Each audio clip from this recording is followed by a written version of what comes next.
Thanks to the supporters at channel member Richard Myers. Well, here we go then, boys and girls. It might have looked a little bit dicey occasionally along the way, but we have made it through to the Champions League final, where we play Manchester City, and the stakes have been raised even higher.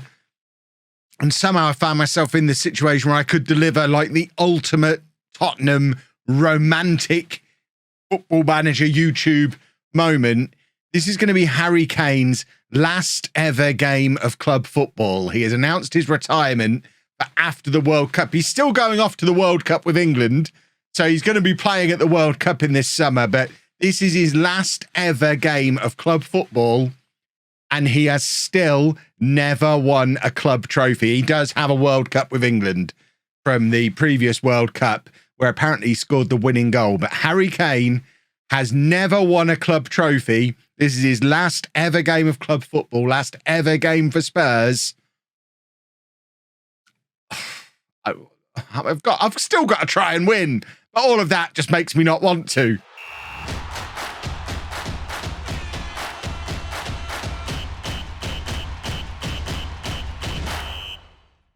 Hello and welcome to Club 3, Part 8 of Non-League to Legend. I'm Kevin. Coming up on today's episode, we have the Champions League final. It's Tottenham Hotspur versus Manchester City, and it is very much an end of an era.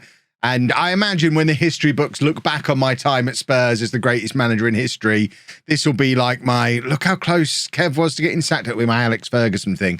Look how close Alex Ferguson was to getting sacked and then what he went on to achieve. That's what the running at the end of this season will be, because regardless of what happens here, it is the end of an era, because we've got Harry Kane retiring.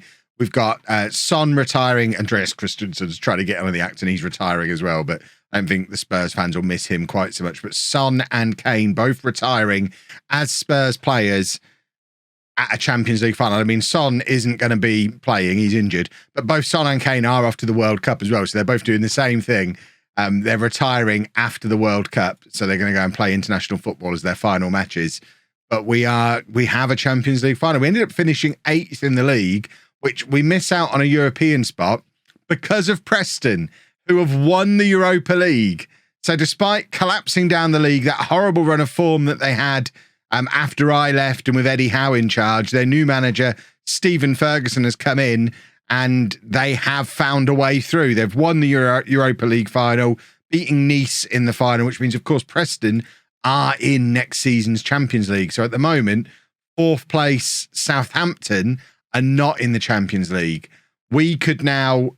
I mean, what happens here if we win the Champions League? Can Newcastle miss out, or can you have 5 teams? And if you can have 5 teams, why is Southampton not there at the moment? Or do Southampton... I guess it's... In fact, I now realise what's going on. It's us and Man City in the Champions League final. Neither of us have currently qualified.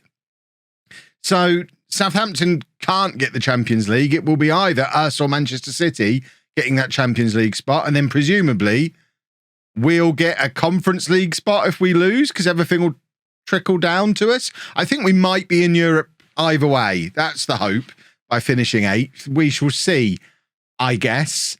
But I don't think we can delay things too much longer. It is the Champions League final. A reminder for everyone. I did talk about this in the last episode as well. Obviously, I mean, this should be obvious. If we win here, it is a complete early in the series fluke. We've barely made it into the top half of the Premier League. We've not done a full season at this club yet. We're not going to be in next season's Champions League unless we win it. This is obviously not the end of the series if we win. The goal of Non-League to Legend for many years now, it's not been about win the Champions League and then end of series. It's about becoming a legend. It's about telling that complete story of a football manager's career. And there's no way that Kevin Chapman, the football manager, who is currently manager of Spurs and has been there since December, there is no way that he wins this Champions League and then retires at what, age 45, 40? I don't even know how old he is. How old are you, Digital Kev? You're 47. There's no way he's retiring at 47 with this one fluky Champions League win. Not a chance. So in terms of the story, it doesn't matter whether we win or not. We're continuing anyway. The board, I think, will keep me on regardless. We'll obviously have to start next season well, because if we start next season poorly, they'll probably remember this. But if we do sneak into the Conference League as a result of that trickle down from Manchester City taking a different European route, then we've pretty much achieved everything we had to achieve. We've got more rebuilding to do this summer, and I'm quietly confident we'll have a push for the top 4 next year. So I'm hoping we can take some of the... That's me taking the pressure off the boys. This is our 11 for the Champions League final. We've got Bazunu in goal, a back four of Brindley, Valente, Posselt and Porro, Ravella and Barella in midfield, Kvaratskhelia, Kulusevski and Bargi behind Ismail Sen up front. Harry Kane obviously is going to have to come on at some point in the match because we need the possibility for the big romantic moment where in his final game in a Tottenham shirt, he finally wins a trophy for Tottenham, which will be... I mean, it's a bit of a shame, really, isn't it? But, you know, I'd quite like the Champions League.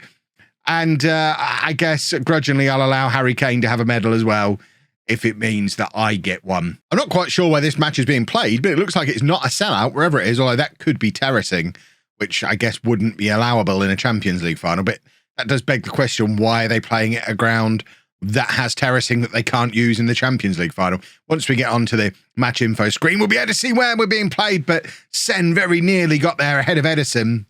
If he'd have just been a fraction of a second earlier, he rounds the keeper there and we go 1-0 up inside the first 10 minutes, which is huge. Oh, Sen's been gifted one here from the same move. It gets played back towards Edison. Sen is stood in that little gap between the defenders and the goalkeeper, and it's an absolute gift, and we're 1-0 up inside the first 10 minutes of the match. Well, I don't know what Manchester City are thinking here. It's Bernardo Silva. You would think he's better than that, but apparently not. Right, it doesn't say on here what ground we're playing at, so I thought it would. It doesn't. Am I I don't think I'm missing it off there somewhere. Can we add that on? Stadium? I want to know where we're playing. No, apparently we can't add that in. Match info, that used to be a thing, didn't it? Is that not a thing anymore? No. Okay, we'll never know. We might find out eventually where this match is being played, but for now, I guess we should focus in on the fact that we're winning it. We are 1-0 up in a Champions League final. I mean, this would possibly be the greatest season ever in terms of, look at me, look how great I am. If the team I started the season with wins the Europa League and the team I end the season with wins the Champions League. What isn't ideal is fouling Erling Haaland in the penalty area because they're going to get a penalty and he's going to score it, and we've woken up the robot now. Can we just not give this, please, ref? Can we have... I mean, I would have liked a chance. All eyes on Bazunu. It's Bazunu versus Haaland. We could really use a big save here, but Erling Haaland is generally unstoppable. And there's another example of that. It's 1-1 just before the half-hour mark. That's a 47th goal of the season for Erling Haaland. This is a season which Manchester City have only finished 5th in the Premier League. He's scored 47 goals and they've only finished 5th in the Premier League. It shows just how strong the Premier League is and how much of a difficulty it's going to be to win that. I've said for a few seasons now, it's easier to win the Champions League than the Premier League. I mean, we're demonstrating it here in this match. The fact that this is the teams that finished 5th and 8th in the Premier League competing in the Champions League final kind of makes a mockery of the Champions League more than anything. Brindley trying to play in Kvaratskhelia down the left-hand side, who tries to get into the area and takes it back off of Bernardo. And, I mean, Bernardo Silva, go and collect your things and head home, son. You are ruining this for everyone in Manchester. Apart from the Man United fans, they're probably your biggest fans now. But he's gifted us 2 goals here because he does quite well. He tracks back, he wins the ball there, but then just hesitates. Rather than putting it out, he just lets the ball be taken back off him again. It's played into the path of Ismail Sen. He's got his second gift of the match. It's 2-1 again to Tottenham. Ismail Sen is really is turning into one of the top strikers in the game. I'm very, very excited. We've got a player better than Erling Haaland up front for us. He's just the same size as him. A great big guy, fast, 6'4", but we've got a younger version of him. We've got our own robot. We're not afraid of Haaland. We should be afraid of Haaland. Probably shouldn't say things like that when Haaland is still on the pitch. Right, Kulusevski trying to play Bargi in. Can't get it to him. There's a lot of yellow cards on both teams at the moment. I'm seeing a lot of yellow out there. And now ball over the top to Haaland, and he's free of our defenders. I say he's free of the defenders. I think that's Brindley who gets back across, gets the challenge in, distracts it just enough for it to be a relatively simple save for Bazunu. And now Barella, ball over the top, looking for our machine. Ismail Sen is in. He's not quite the same kind of robot. He was both offside and missed. He's not quite Haaland level yet, but he'll get there. Like I say, he's a good 5 years or so younger. Brindley now on the left-hand side. I mean, he's not even 20. He shouldn't be anywhere near a Champions League final. And now Barella dances past his man in midfield. Kvaratskhelia trying to play it in to Sen, but can't get it through to him. And the ball is lumped forward, and Posselt deals with it very comfortably against Erling Haaland there. That was terrifying, especially because he's already on a yellow card, as is Pedro Porro, who plays it into the path of Rooney. Can he square it? He chooses to have the shot when really he would have been better placed to just put that into the path of Sen, who could have had a first-half hat-trick. He's just a constant goal threat, always in the right place, but that time it was the wrong pass. 2-1 at half-time. We are into the second half, and it's a highlight almost immediately with Brindley taking a free kick. Finds Barella, who's playing a lovely pass over the top to Rooney Bargy, and this time he shoots and it works. It's a 17th goal of the season for him, and it's 3-1 to Tottenham just after half-time, and I don't understand what's going on. We have just beaten Manchester City in the league. It's not like they are an all-conquering runaway with the Premier League Man City team. We've already highlighted that. They finished 5th, we finished 8th. It's been a poor season for both of these teams, despite reaching the Champions League final. The future of football is bonkers. This is why the rest of Europe wants a European Super League. Football Manager's demonstrating it happening right here. But my word, I still don't expect to win today. Brindley has given away a foul there. I don't think he's been booked. But I am still very nervous. We're in a position of strength at the moment. I look at that Manchester City team, and it still makes me a little bit afraid. There's actually not a huge number of new signings over the last 6 or 7 seasons, or however long this save's been going. This is one of them, though. Kimmich from the edge of the area, and it's 3-2. It's a lovely free kick, and Manchester City are right back in this. It's 3-2. Still half an hour or so to go yet, and City are. They just terrify me. They're such a good team. And we've got the ball. It's our highlight now. And Kvaratskhelia, I still can't say his name right. I try, but it comes out differently every time. Brindley's won the ball back here, though. I mean, absolutely hacked down by Jeremy Pino. That is a straight red card. And advantage Tottenham again. Brindley drawing the red card out of the City winger. And, I mean, that's got to be a good thing. We're a goal and a man up now. And I think it's time for Harry Kane, his final ever appearance in a Tottenham shirt. He is coming on with 20 minutes to go with us 1 goal ahead. This is a man who has got a World Cup to his name. He knows how to win a major final. He's done it before. He scored the winning goal at the last World Cup. And he is now on the pitch, playing in that attacking midfield role that I had earmarked for him for next season. He's got other ideas. He's decided to retire instead. Really doesn't want to play attacking midfield, apparently. But now Brindley is tiring, but we just don't have any other defenders to bring on. I don't really want to bring on Christensen when we're only 1 goal up and Erling Haaland's playing up front for the other team. What we could do is bring on Mudryk, who's been fantastic for us all season. That makes a lot of sense. I'm looking down at the bench to see who else we might want to bring on. I might just leave this as it is.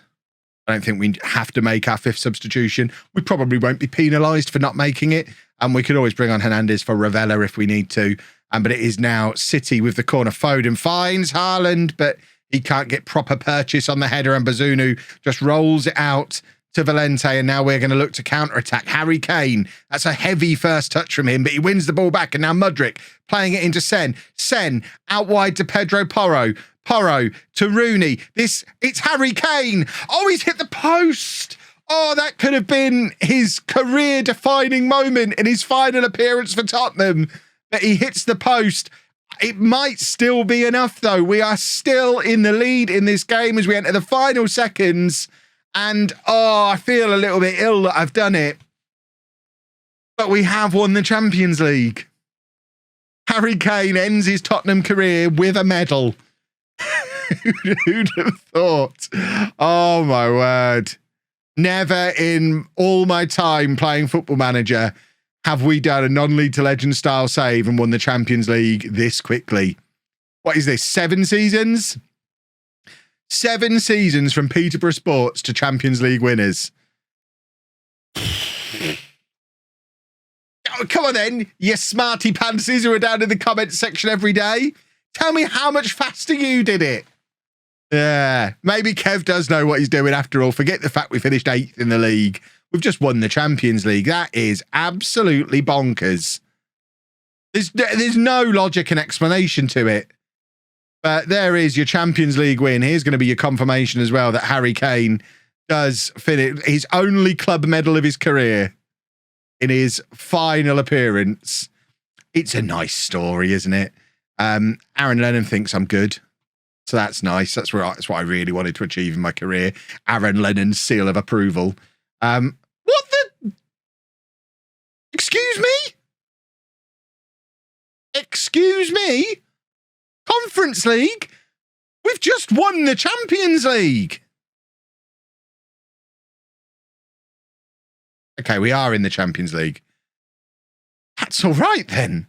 At the moment, they've not given anyone a Conference League spot. So Southampton have made it into the Champions League as well somehow. So there's going to be 6 English teams in the Champions League next year. Is that possible? Obviously, us and Preston both won the competitions that qualify you for the Champions League outside of the league. But then 14, I guess you can get 6 in. There's no Conference League spots at the moment. So Manchester United might be making it in as well here, which would mean the entire top half of the Premier League will be playing in some flavour of European competition next season, which is absolute insanity. And again, demonstration of the absolute dominance of world football by the Premier League.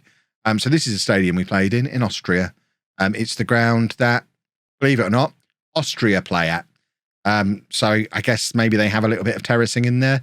There's money coming in as well. I'm just waiting for the actual confirmation in the inbox that we're a Champions League team.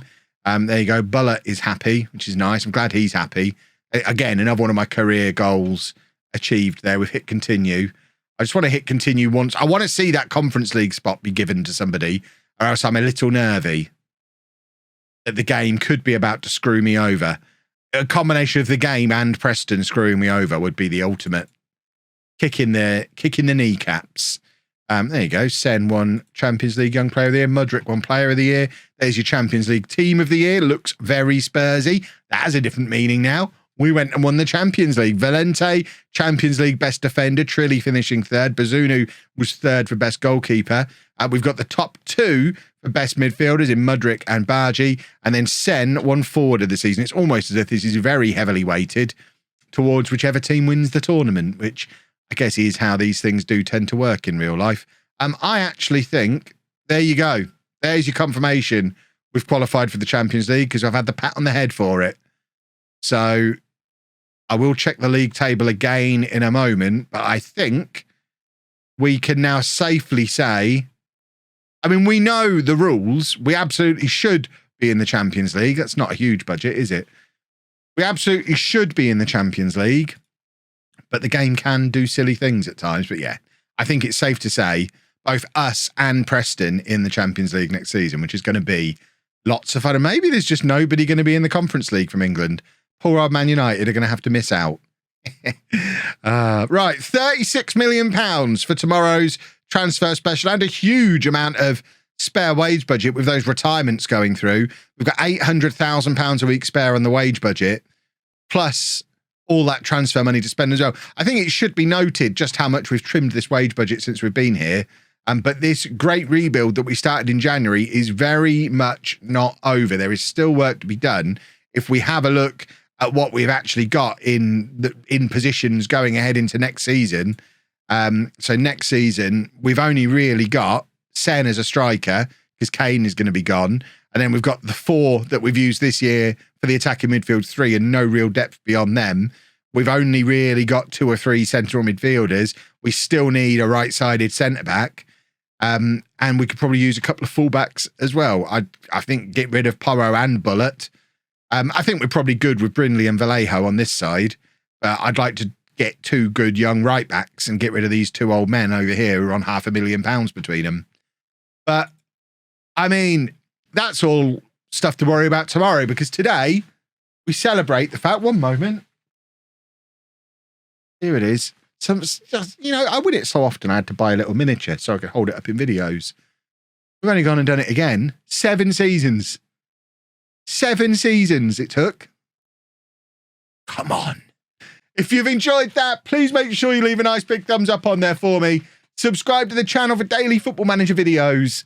And thank you very much for watching.